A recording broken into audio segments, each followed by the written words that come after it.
Spiderman brand new day इसी महीने theatres में आ रहा है, जिसमें र्यूमर्स के अकॉर्डिंग इधर जीन ग्रे या फिर स्पाइडर क्वीन या फिर कोई और लोगों के दिमाग से खेलने वाली है। अब माइंड मैनिपुलेशन का ये आइडिया टेरिफाइंग जरूर है, पर मार्वल यूनिवर्स में कुछ ऐसी डार्क एंटिटीज भी एग्जिस्ट करती हैं जिनके आगे आर्स गोशिया के एंशिएंट डीमंस भी बच्चे लगते हैं। आज आप देखेंगे मार्वल लोर के टॉप 5 मेल वॉलेंट और सैडिस्टिक डीमंस को, जिन्हें मैं इनके पावर लेवल्स पर नहीं बल्कि इनके किए गए कर्म कांडों पर रैंक करूंगा। तो अपने कमरे की लाइट्स ऑफ कर लो, क्योंकि आज जिन एंटिटीज से आप मिलने वाले हैं वो रोशनी देखने के लायक नहीं है। शुरुआत करते हैं डॉक्टर स्ट्रेंज के सबसे बड़े दुश्मन नाइटमेयर से, जिसका डेब्यू हुआ था स्ट्रेंज टेल्स इशू 110 से। नाइटमेयर का जन्म एक एब्स्ट्रैक्ट रियलिटी में हुआ था, जिसे एवेरिनिया डिमेंशन कहते हैं। ये वही प्राइमोर्डियल रियल्म है जहां से एक और ancient cosmic entity the dweller in darkness पैदा हुआ था। राज करने के लिए एक जगह की तलाश में नाइटमेयर ने ड्रीम डिमेंशन में माइग्रेट किया और वहां के नाइटमेयर रियल्म पर अपना एब्सोल्यूट डोमिनियन एस्टैब्लिश कर लिया, और अपने इसी थ्रोन से वो सोते हुए इंसानों के दिमाग को टॉर्चर करता है। पर इतने सालों में नाइटमेयर एक साइकोलॉजिकल पैरासाइट में इवॉल्व हो चुका है, और अब वो सोते हुए बीइंग्स के साइकिक टेरर और नेगेटिव एनर्जीज को एब्जॉर्ब करता है ताकि अपनी खुद की लाइफ फोर्स को सस्टेन कर पाए। सबसे शॉकिंग बात यह है कि इतना टेरिफाइंग सुपर विलेन होने के बावजूद नाइटमेयर मार्वल के कॉस्मिक बैलेंस का एक जरूरी हिस्सा है, और अगर नाइटमेयर को परमानेंटली डिस्ट्रॉय कर दिया जाए तो ह्यूमैनिटी का अनरिलीज्ड सबकॉन्शियस फियर इतना बढ़ जाएगा कि पूरी ह्यूमन रेस पागल हो जाएगी। अब नाइटमेयर इस लिस्ट का हिस्सा इसलिए है क्योंकि वो एक साइकोलॉजिकल सैडिस्ट है।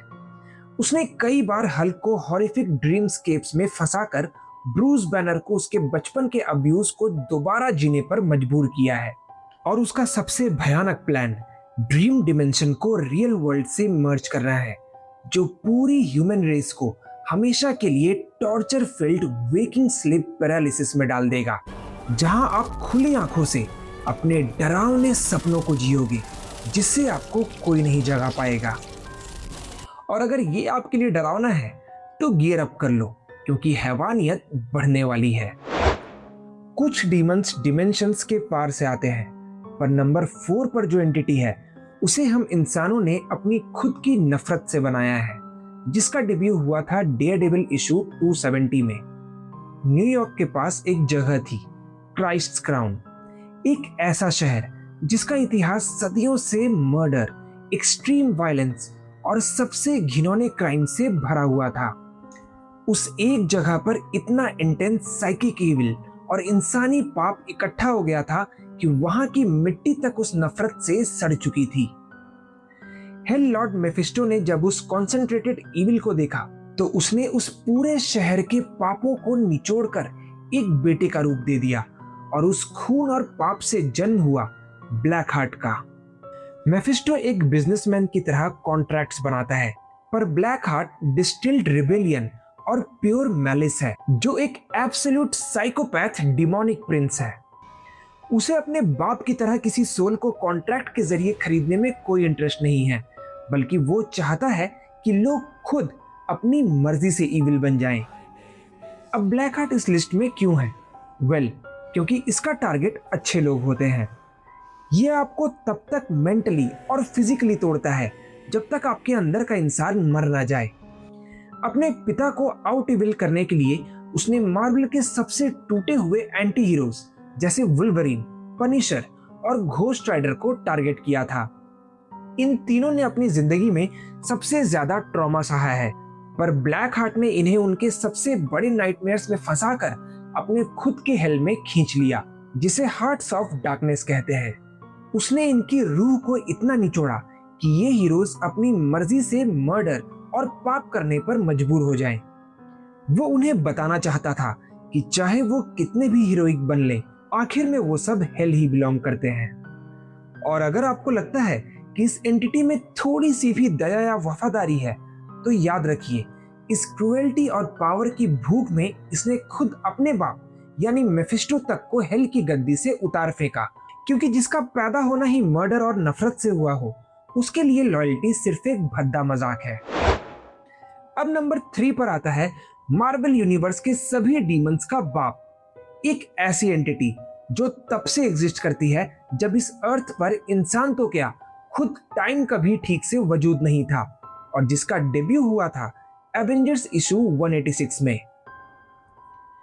इंसानों के आने से अरबों साल पहले अर्थ की प्योर लाइफ फोर्स, जिसे डेमी अर्थ कहते हैं, उससे पैदा हुआ था कथॉन। वो अर्थ के इनिशियल रूलर्स यानी एल्डर गॉड्स में से एक था, पर उनमें पावर की भूख ऐसी थी कि ये गॉड्स एक दूसरे को ही खाने लगे, और इस भयानक करप्शन की वजह से वो मासिव डार्क डीमंस में डीजेनरेट हो गए। जब अर्थ पर तबाही मची तो बचने के लिए कथॉन फ्लिकरिंग रियल्म्स नाम के एक दूसरे डिमेंशन में भाग गया, पर जाने से पहले उसने अर्थ की मिट्टी पर अपना जहर छोड़ दिया। उसने लिखे थे कुछ इंडिस्ट्रक्टिबल डार्क पार्चमेंट्स, जिन्हें बाद में कंपाइल करके बनी द बुक ऑफ सिंस यानी द डार्क होल्ड, और ये वही किताब है जिसे आपने doctor strange and the multiverse of madness में देखा था। कथॉन मार्वल यूनिवर्स का सबसे पहला डार्क मैजिशियन है, और आज तक वो दूसरे डिमेंशन में बैठे बैठे इस किताब के थ्रू अर्थ पर अपना इविल चैनल करता है। अगर मार्वल यूनिवर्स में कोई डेमोनिक कर्स या हॉरर एग्जिस्ट करता है तो उसके पीछे एक ही नाम है, कथॉन। वैम्पायर्स और वेयरवुल्फ कर्सेस इसी के बनाए छोटे मोटे एक्सपेरिमेंट्स थे, पर इसका सबसे घिनौना और टेरिफाइंग पाप कुछ और ही है। एक ऐसी क्रूएल्टी जिसने एक मासूम की पूरी जिंदगी नर्क बना दी। कथॉन का सबसे बड़ा शिकार थी स्कारलेट विच यानी वांडा मैक्सिमॉफ, जो पैदा होते ही मार्क कर दी गई थी। सोचिए, उसकी पूरी जिंदगी, उसके सारे दुख, उसका पागलपन, उसके अपने बच्चों को खोने का पेन उसका अपना नहीं है, बल्कि कथॉन का डिकेड्स लंबा मैनिपुलेशन है। उसने वांडा के माइंड को बचपन से ही करप्ट किया, ताकि एक दिन वो उसकी बॉडी को अपना वेसल बनाकर अर्थ पर वापस आ सके। कथॉन ने वांडा की आत्मा को एक पपेट की तरह नचाया, और इस मैनिपुलेशन और डार्क मैजिक की वजह से वांडा का माइंड कंप्लीटली टूट गया, रियलिटी फ्रैक्चर हो गई, और काउंटलेस मासूम लोगों की मौत हुई। किसी को जान से मार देना आसान है, पर किसी को पैदा होने से लेकर मरने तक एक श्राप से बांध देना और उसके दिमाग को अपना खिलौना बना लेना, यही चीज कथॉन को फादर ऑफ मॉन्स्टर्स बनाती है। मार्वल प्रीमियर इशू 10 में एक ऐसी एंटिटी को इंट्रोड्यूस किया गया था जिसके आगे खुद को भगवान कहने वाले भी छोटे लगते हैं। एल्डर गॉड से पहले, टाइम और स्पेस की शुरुआत से भी पहले मेनी एंगल्ड वंस एग्जिस्ट करते थे। ये उस यूनिवर्स के बाहर का अंधेरा है जिसे हम समझ नहीं सकते, और इसी रेस का सबसे बड़ा और सबसे भयानक हिस्सा है शुमागुरात।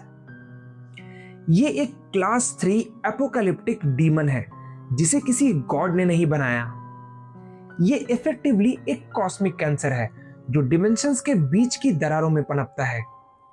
इसके आगे पूरा मल्टीवर्स एक बुफे की तरह है जिसकी हरकतें हमारे छोटे मोटे विलेंस जैसे पर्सनल नहीं है। इसके अंदर इंसानों के लिए एक टेरिफाइंग एलियन इंडिफरेंस है। जैसे जब आप चलते वक्त किसी चींटी को कुचल देते हो तो आप उससे नफरत नहीं करते, बल्कि आपके लिए उसकी जान की कोई कीमत नहीं होती।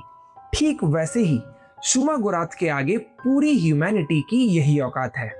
उसके एग्जिस्टेंस को पूरी तरह समझना एक आम इंसान के दिमाग के बस के बाहर है, और जो भी इसका असली रूप देखता है उसका दिमाग कंप्लीटली पागल हो सकता है।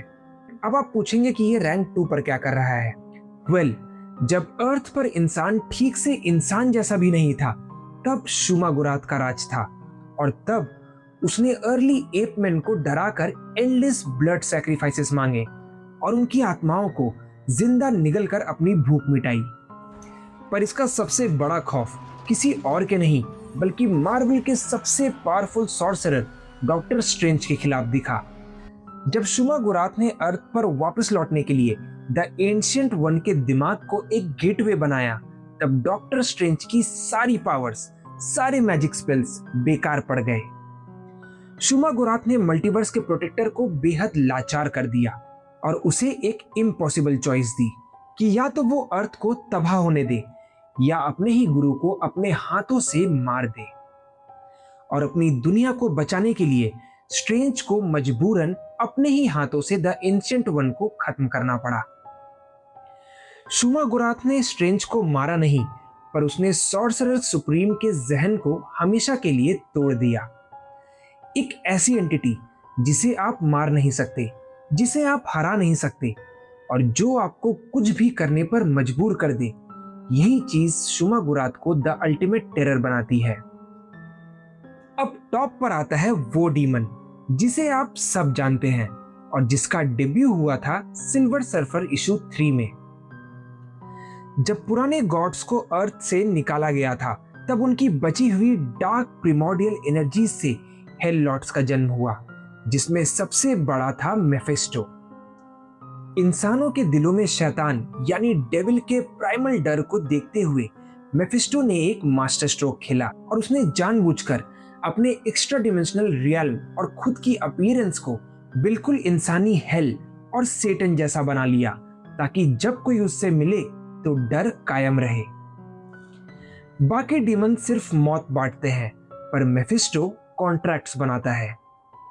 वो किसी को डायरेक्टली फोर्स नहीं करता, बल्कि वो लोगों को उनके सबसे वल्नरेबल और वीक मोमेंट्स पर आकर डील्स ऑफर करता है, क्योंकि मेफिस्टो जानता है कि किसी को मारने से ज्यादा मजा उसकी उम्मीद को तोड़ने और उसकी रूह को करप्ट करने में है।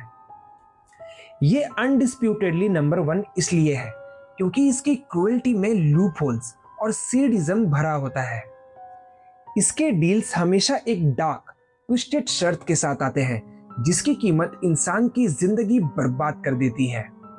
जब जॉनी ब्लेज के मेंटोर और पिता समान क्रैश सिम्पसन को टर्मिनल कैंसर था, तब मेफिस्टो ने जॉनी के इस दुख का फायदा उठाया और उसके पास आकर एक डील दी, जिसमें उसने कहा, अपनी रूह मुझे दे दो और मैं क्रैश का कैंसर ठीक कर दूंगा।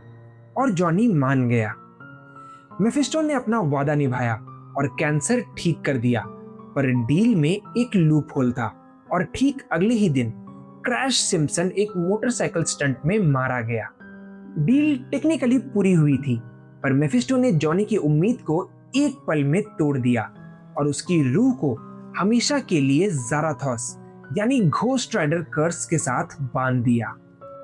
विक्टर वॉन्डूम की मां सिंथिया ने अपने मासूम गांव वालों को एक जालिम राजा से बचाने के लिए मेफिस्टो से डार्क मैजिक की डील की, पर मेफिस्टो ने मैजिक को करप्ट कर दिया, जिसकी वजह से सिंथिया के हाथों अनजाने में गांव के मासूम बच्चों की मौत हो गई। जब गिल्ट और पछतावे के मारे सिंथिया मरी, तो उसकी रूह मेफिस्टो के हेल चली गई और मेफिस्टो ने डेकेड्स तक उसकी रूह को टॉर्चर किया, सिर्फ और सिर्फ डॉक्टर डूम को मेंटली तोड़कर मजे करने के लिए। पर इसका सबसे बड़ा अनफॉरगिवेबल पाप था स्पाइडरमैन के खिलाफ one more day story arc में।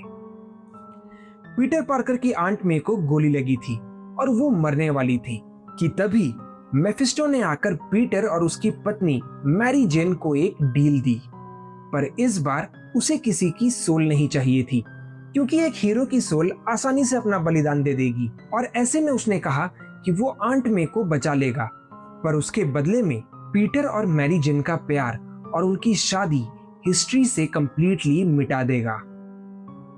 वो उन्हें मारना नहीं चाहता था, बल्कि वो उनके प्योर लव को कंज्यूम करना चाहता था। डील के मुताबिक उसने रियलिटी चेंज कर दी और उन दोनों को हमेशा के लिए खालीपन के साथ जीने के लिए छोड़ दिया। बाकी डीमंस आपका जिस्म मारते हैं, पर मेफिस्टो आपसे आपके जीने की वजह छीन लेता है और इसलिए उससे कमीना और उससे डेंजरस डीमन मार्वल यूनिवर्स में एग्जिस्ट नहीं करता। तो ये थे मार्वल मल्टीवर्स के 5 सबसे मेल वॉलेंट डीमंस, जिनके आगे थैनोस या गैलेक्टस की तबाही भी बच्चों का खेल लगती है। सुपर हीरोज दुनिया बचा सकते हैं, प्लैनेट्स बचा सकते हैं, पर जब बात इन एंटिटीज की आती है तो अच्छों की भी नहीं चलती। बाकी मैं हूं अंकित और मैं जल्दी ही लौटूंगा डीमन पीडिया के अगले एपिसोड के साथ।